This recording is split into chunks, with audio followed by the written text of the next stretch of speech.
Let us put ourselves in the holy presence of God. Dear Lord, Father God Almighty, thank you for giving us the opportunity to gather here today, safe and sound.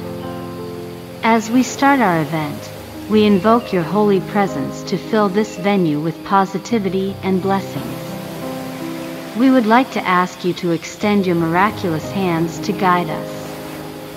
Open our minds so that we can have the value of understanding and the quest for knowledge during the discussions.